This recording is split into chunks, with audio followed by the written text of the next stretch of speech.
Ya, selamat pagi teman-teman semuanya. Assalamualaikum warahmatullahi wabarakatuh. Waalaikumsalam warahmatullahi wabarakatuh.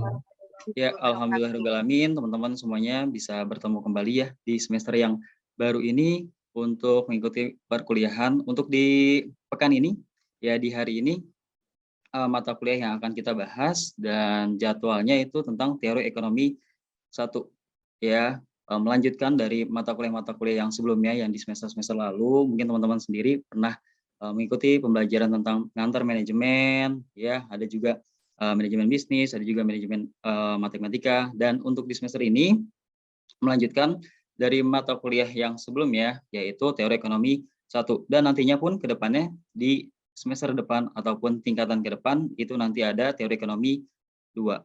Ya, sebentar saya akan share.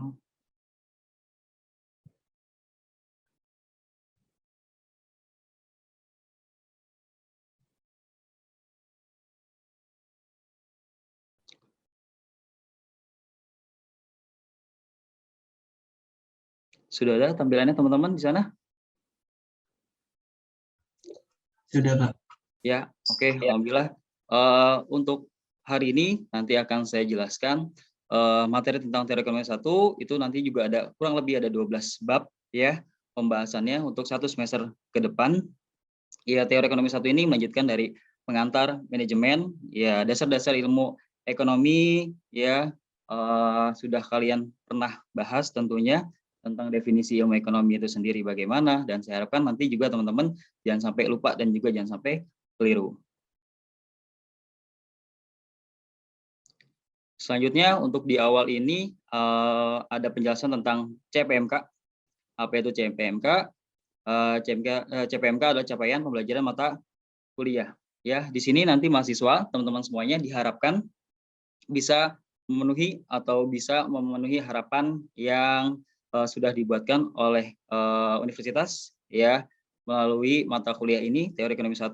Yang pertama, nanti diharapkan mampu mengidentifikasi masalah manajerial dan fungsi organisasi pada level operasional.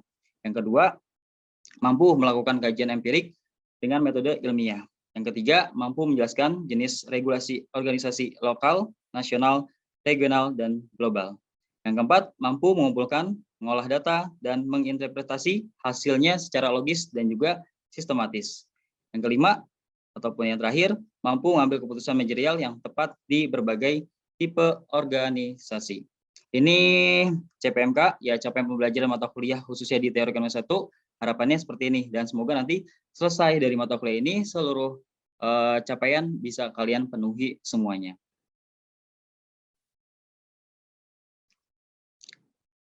Selanjutnya, ini ada deskripsi singkat tentang mata kuliah yang hari ini kita bahas, yaitu teori ekonomi 1. Pada mata kuliah teori ekonomi 1, mahasiswa belajar tentang pendalaman dasar-dasar mikro dan juga makroekonomi dengan topik bahasan utama, konsep pasar dan harga, perilaku konsumen dan produsen, struktur pasar, strategi kompetitif, serta keseimbangan umum dan kegagalan pasar. Materi pokok pada mata kuliah ini membahas tentang 3 kelompok bahasan, yaitu konsep ekonomi, realitas ekonomi, dan asumsi-asumsi ilmu ekonomi, serta penggunaan teori untuk menjelaskan berbagai gejala maupun kebijakan mikroekonomi dalam konteks yang empiris.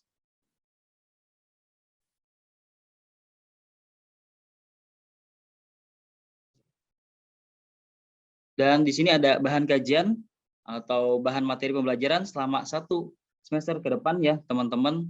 Insya Allah semoga semuanya bisa mengikuti dengan baik dan juga lancar. Kelas 2 EA 27 ya. Ini bagian bab-bab dari mata kuliah yang selama 1 semester ke depan akan kita pelajari. Yang pertama ada pendahuluan, pembahasan tentang dasar-dasar penawaran dan permintaan. Pendahuluan juga ini bisa nanti penjelasannya tentang definisi-definisi, ya flashback lagi, mengulas lagi ilmu ekonomi itu apa, jenis ilmu ekonomi ada apa saja, permasalahannya juga ada apa saja, lalu juga pelaku-pelakunya siapa saja, nanti akan dijelaskan. Yang kedua itu tentang teori konsumen, permintaan individu, dan juga permintaan pasar. Bab yang ketiga itu ada ketidakpastian dan perilaku konsumen. Yang keempat, teori produksi dan biaya produksi. Yang kelima, maksimisasi profit, ya, memaksimalkan profit perusahaan. Yang keenam, ada analisis pasar yang kompetitif. Yang ketujuh, ada monopoli, ini jenis-jenis pasar atau struktur pasar.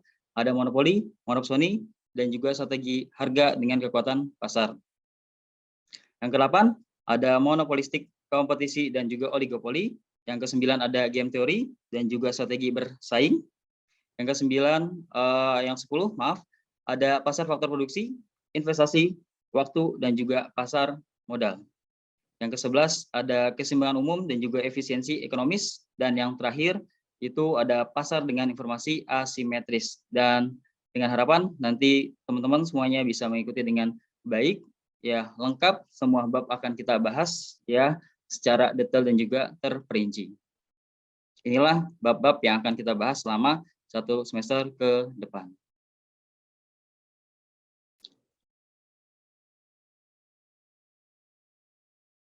Oke, untuk selanjutnya ini ada sub CPMK.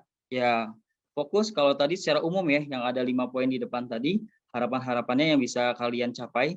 Kalau yang ini ada sub CPMK, kemampuan akhir yang direncanakan untuk materi bab pertama. Ya, untuk yang hari ini saja.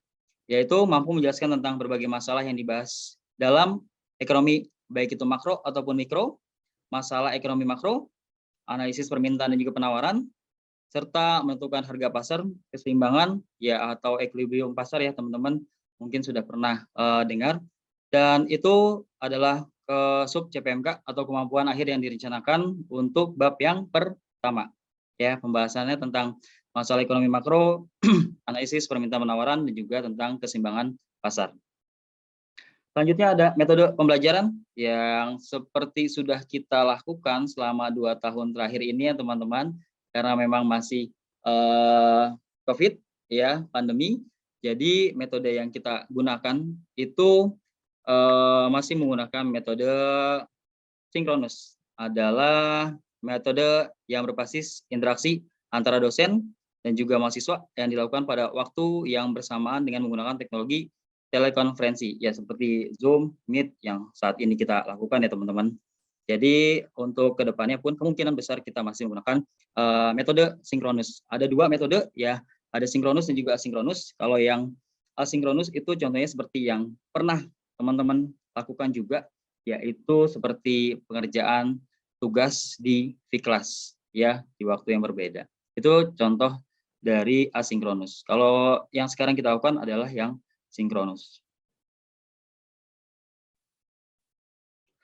Selanjutnya untuk menatap ya 1 semester ke depan ya untuk bahan penilaian teman-teman semuanya, apa aja sih yang akan saya nilai dari teman-teman semuanya, yaitu untuk sistem penilaian seperti yang sudah diketahui bersama bahwa untuk mata kuliah lokal itu penilaiannya 70 dan juga 30% ya.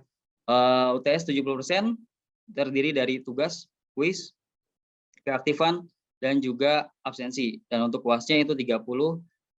Dan saya harapkan karena untuk nilai UTS-nya itu memang dominan besar sekali, saya harapkan keaktifan, kehadiran kalian setiap perkuliahannya itu bisa selalu hadir dan juga datang ya teman-teman, guna menambah mengisi nilai-nilai kalian yang akan kalian dapati endingnya nanti setelah selesai perkuliahan. Semoga semuanya satu kelas ini bisa mendapatkan nilai yang baik ya teman-teman, semuanya bisa mendapatkan nilai yang maksimal ya dengan cara mengikuti semua aturan-aturan yang sudah ditentukan ya. Rajin masuk, aktif juga dalam sesi tanya jawab, kuis jangan lupa dikerjakan, tugas-tugas juga jangan lupa dikerjakan. Kemungkinan selama 1 semester ke depan pun kuis hanya 1 sampai 2 kali saja teman-teman, dan tugas pun hanya 1 sampai 2 kali saja ya teman-teman. Lebihnya nanti kita lebih banyak diskusi dan juga keaktifan di kelas ataupun di ruang digital seperti Zoom ini.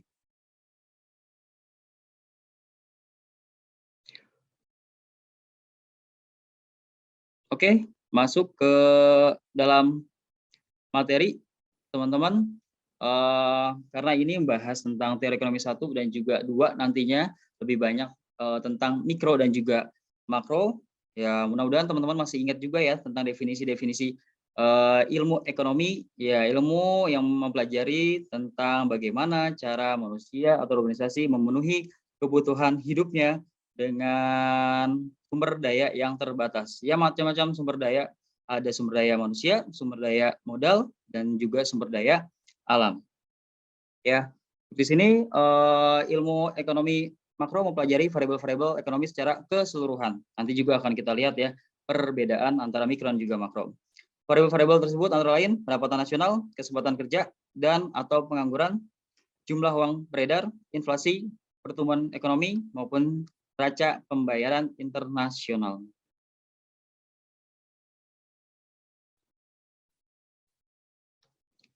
Nah, di sini ada perbedaan teman-teman ya.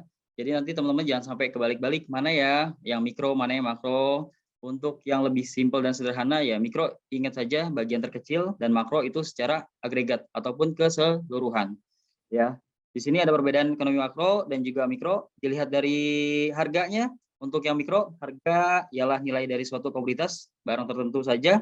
Kalau yang makro, harga nilai dari komoditas secara agregat. Ya.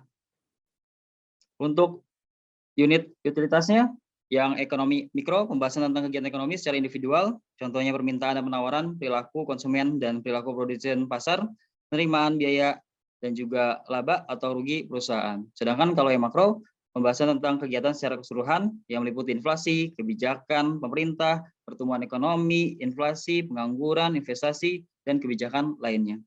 Untuk dari sisi tujuan analisis, kalau yang mikro itu lebih fokus pada analisis tentang cara mengalokasikan sumber daya agar dapat dicapai kombinasi yang tepat. Kalau yang makro lebih fokuskan pada kegiatan ekonomi secara keseluruhan. Ya, jadi teman-teman nanti di sini jangan sampai keliru ya untuk definisi-definisi dan jenis-jenis tentang ekonomi makro dan juga mikro. Ya, bisa dilihat ya kalau dari sisi definisinya kalau ilmu ekonomi itu dibagi beberapa jenis ya.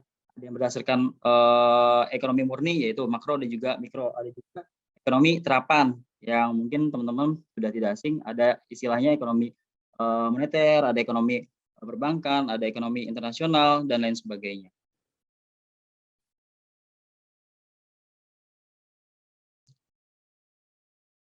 Selanjutnya ada masalah ekonomi makro, petunjuk-petunjuk tentang kebijaksanaan yang dapat diambil untuk menanggulangi permasalahan ekonomi tertentu.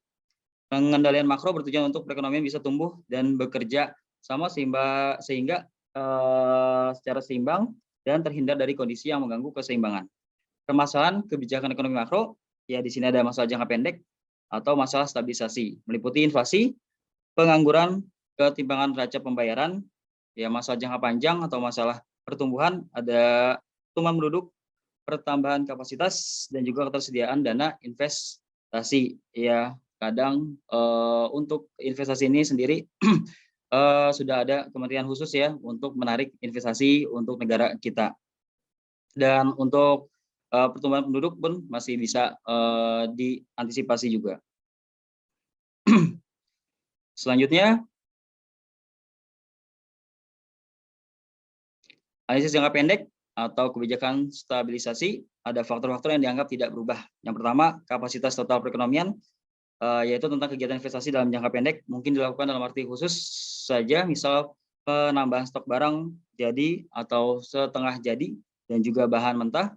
Pengeluaran untuk pembelian mesin dan peralatan belum dalam kondisi dapat menaikkan kapasitas produksi dalam periode tersebut. Yang kedua, faktor yang dianggap tidak berubah yaitu jumlah penduduk dan juga angkatan kerja. Yang ketiga, lembaga-lembaga sosial, politik, dan juga ekonomi. Ini amat sangat berpengaruh terhadap kebijakan stabilisasi ekonomi dalam negeri.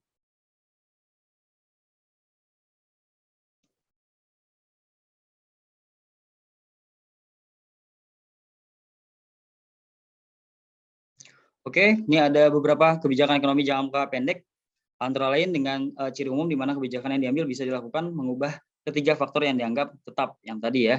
Yang pertama, menambah jumlah uang beredar (JUB), itu yang dilakukan oleh Bank Sentral, Bank Indonesia. Menurunkan bunga kredit bank, ini juga bisa dilakukan oleh turunan dari Bank Indonesia atau Bank Sentral, ya melalui bank umumnya atau bank swasta, BUMN-nya juga bisa. Banyak bunga-bunga kredit juga yang sudah lakukan penurunan, baik itu kredit mikro, retail, dan lain sebagainya. Menetapkan pajak impor, menurunkan pajak pendapatan, ya, menambah pengeluaran pemerintah, dan juga mengeluarkan obligasi negara. Namun dalam praktek sulit sekali memisahkan masalah jangka pendek ya, dan juga jangka panjang, terutama bagi negara yang sedang berkembang.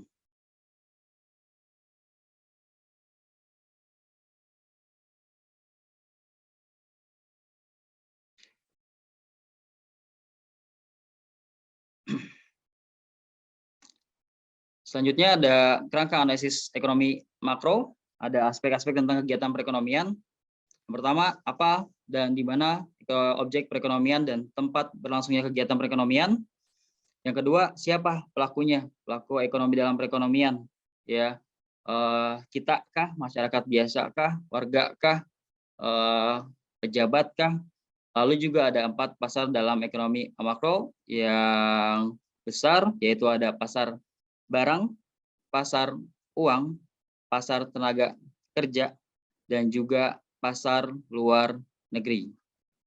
Ya, untuk aspek-aspek tentang kegiatan perekonomian, ini apa dan di mana, ya siapa saja pelaku-pelakunya, bergerak di bidang apa saja, dan di mana lokasi-lokasinya, skala kecil atau besar, skala kecil ataupun menengah, UMKM kah, atau sudah organisasi atau perusahaan, itu contoh dari aspek tentang kegiatan perekonomian.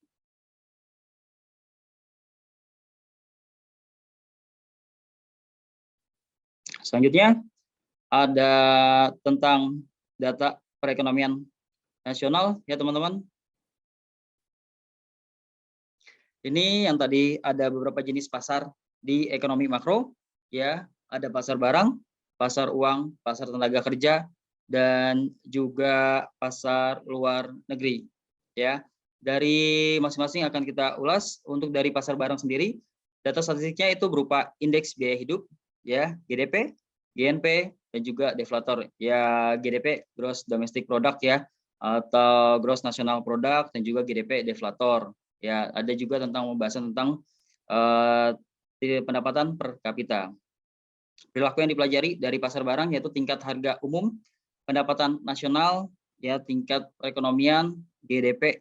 Lalu sumber datanya bisa dapat kita peroleh dari BPS, Depq, BI, dan juga Bappenas. Untuk pasar yang kedua yaitu pasar uang, yaitu dilihat dari data statistik berupa bunga deposito, bunga kredit, bunga di pasar bebas, jumlah uang beredar (JUB), dan juga jumlah kredit yang disalurkan.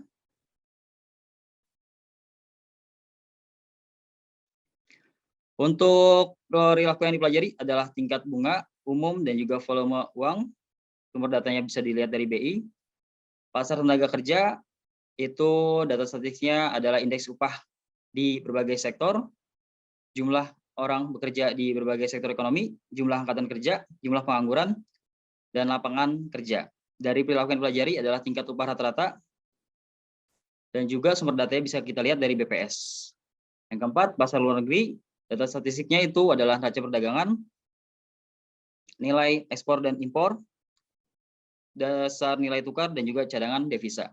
Perilaku yang dipelajari yaitu neraca perdagangan, nilai tukar falas, valuta asing, dan juga cadangan devisa. Sumber data yang bisa kita peroleh dari BPS, Depq, BI, dan juga Bappenas. Dan dari berbagai macam pasar ini bisa juga nanti kalian jadikan bahan dalam penelitian juga kalau nanti kalian mengerjakan penulisan ilmiah ataupun skripsi ataupun tesis kalian ke depannya. Selanjutnya ini ada pelaku ekonomi dalam perekonomian, baik itu makro dan juga mikro. Ada pemerintah yang pertama, lalu juga ada negara-negara lain, ada juga perusahaan, dan juga kita dari sisi rumah tangganya. Ya, pemerintah sudah banyak kementerian yang membelajar atau mengalokasikan dananya dari investasi modalnya, kementeriannya, kementerian keuangannya, TNI-nya, polisinya, dan juga banyak. Negara lain contohnya yang berkaitan tentang perekonomian yaitu penjualan internasional ya, ekspor impor, pasti tidak hanya satu negara, bilateral, multilateral, dan juga penjualan internasional. Perusahaan ya, dia dalam bentuk organisasi yang memiliki modal yang besar untuk bisa berusaha ya, menjalankan usahanya, produksi barangnya, dan juga bisa dijualkan, yaitulah pergerakan ekonomi yang ada di dalamnya. Dan kita sebagai faktor rumah tangga ya. Rumah tangga itu sebagai tenaga kerjanya yang memiliki skill, tidak juga sebagai tenaga kerjanya, tapi juga kita bisa sebagai pencipta lapangan pekerjaan, sebagai entrepreneurship. Itu juga bisa kita lakukan. Ya. Selanjutnya ini yang terakhir ada bagan, ada siklus dari diagram pasar ekonomi makro ya. Yang tadi kita lihat sama-sama ada 4 pasar, pasar barang, pasar uang, pasar luar negeri, dan juga pasar tenaga kerja, teman-teman. Jadi di sini kita lihat tentang aliran barang dan jasanya, ada aliran pembayaran dan juga aliran barang dan jasa. Untuk pasar barang, lebih fokus dan lebih cenderung banyak pergerakannya tentang dari sisi rumah tangga dan juga pemerintah. Tinggal kita lihat alurnya seperti apa ya. Pasar barang lebih condong ke pemerintah dan juga rumah tangga. Untuk pasar uang dan juga lembaga keuangan itu variabel yang lebih sering bertransaksi di dalamnya juga sama ya, lebih banyak di rumah tangga dan juga pemerintah, serta ada penambahan di sisi perusahaan. Untuk pasar tenaga kerja itu lebih condong di sisi perusahaan dan juga rumah tangga. Ya, rumah tangga sebagai tenaga kerja, perusahaan sebagai yang produksi barang yang diproduksi oleh tenaga kerja tersebut. Dan untuk pasar luar negeri ini yang bertransaksi lebih condong di negara-negara lain dan juga pasar barang. Oke, untuk materi sudah sampai di sini saja, teman-teman. Sampai sini ada yang mau ditanyakan tentang materi pendahuluan tentang teori ekonomi 1, definisi, permasalahan, jenis-jenis dari ilmu ekonomi, baik itu makro atau mikro. Ada yang mau ditanyakan? Maaf Pak, saya ingin bertanya Pak. Ya. Jadi untuk permasalahan apa dalam ekonomi makro saat ini dan upaya apa yang sudah dilakukan sampai saat ini oleh pemerintah, Pak? Oke, untuk permasalahan tadi di awal sekilas sudah saya berikan keterangan. Ada banyak ya terkait tentang permasalahan ekonomi makro yang terjadi saat ini, apalagi ditambah dengan adanya pandemi, ya amat sangat menambah yang tadinya sudah ada dan makin banyak setiap itemnya. Ya, contohnya saja seperti masalah tingkat perekonomian yang otomatis turun, ya itu masalahnya dulu ya. Tingkat perekonomian yang turun, ya neraca pembayaran pun itu akan ikut juga turun, ya ekspor impor pun bermasalah, ya karena masih dalam peralihan dari era pandemi sampai saat ini. Ada juga terkait dari adanya ekonomi yang tidak stabil juga itu mengakibatkan masalah dari sisi penganggurannya, ya lulusan-lulusan kita sebelum pandemi pun itu sudah banyak yang masih menganggur, ditambah adanya pandemi yang sudah kerja aja itu di PHK, apalagi yang baru lulus itu juga jadi masalah tersendiri dari sisi penganggurannya. Dan juga ada masalah dari sisi inflasi, ya otomatis semuanya akan berubah juga. Ya, selain itu juga tadi dari sisi neraca pembayaran, karena dari sisi ekspor impornya juga itu berkurang, otomatis ya daya beli masyarakat pun berkurang. Itu masalah yang terjadi di ekonomi makro. Dan untuk solusi-solusi yang sudah diberikan oleh pemerintah itu sendiri sampai saat ini sudah banyak ya yang dilakukan. Untuk dari sisi masalah pengangguran, pemerintah juga sudah melakukan banyak saat ini transisi dari 2020, 2021 sampai saat ini 2022 ya, membuka lapangan pekerjaan baru ataupun memberikan pelatihan-pelatihan, juga memberikan akses yang mudah untuk kita sebagai warga mencari lapangan pekerjaan yang lebih mudah. Ya, sosial media banyak, setiap dinas, setiap kotanya itu ada dinas tenaga kerja juga ya. Mereka men-share atau memberikan informasi kepada warganya yang membutuhkan pekerjaan. Contohnya seperti di DKI Jakarta saja ada, dan itu rajin kok. Setiap bulan atau setiap 2 atau 3 bulan sekali itu memberikan informasi, ya ada lapangan pekerjaan baru, minimal ada job fair dan lain sebagainya. Dan untuk menangani masalah inflasi, yang dilakukan yaitu adalah memberikan atau melakukan kebijakan moneter. Ya, memberikan juga atau membuka pasar terbuka yang sudah dilakukan oleh pemerintah, memberikan pasar murah, itu salah satu cara untuk menekan inflasi. Dan untuk solusi dari permasalahan neraca pembayaran itu bisa dilakukan dengan menjaga nilai ekspor dan juga impor. Jangan sampai nilai impor lebih dari ekspor, jangan sampai nilai ekspor lebih tinggi juga daripada nilai impor. Kalau bisa seimbang guna menstabilkan neraca pembayaran. Itu Mas Aldi untuk permasalahan dan solusi yang semoga juga ya dari sisi kita sebagai mahasiswa atau sebagai rakyat biasa juga bisa berkontribusi harusnya mengikuti membantu masalah ekonomi makro dengan cara apa? Kita punya skill, kita buka lapangan pekerjaan, bisa memanfaatkan kemampuan kita sendiri, lalu juga bisa memperkerjakan teman-teman ataupun orang lingkungan yang ada di lingkungan kita menjadi karyawan yang semuanya pun nanti akan berdampak ekonomi yang lebih baik untuk ke depannya. Itu Mas Aldi. Baik Pak, terima kasih Oke. banyak Pak. Ya, cukup. Ada lagi yang mau ditanyakan teman-teman? Kalau memang sudah tidak ada yang ditanyakan, mungkin hari ini cukup ya teman-teman. Sebentar. Apabila nanti ada kekurangan, nanti bisa disampaikan saja melalui perwakilan kelasnya ya teman-teman. Oke, kalau memang sudah tidak ada yang ditanyakan lagi, hari ini cukup. Kurang lebih mohon maaf. Assalamualaikum warahmatullahi wabarakatuh. Waalaikumsalam Waalaikumsalam warahmatullahi wabarakatuh.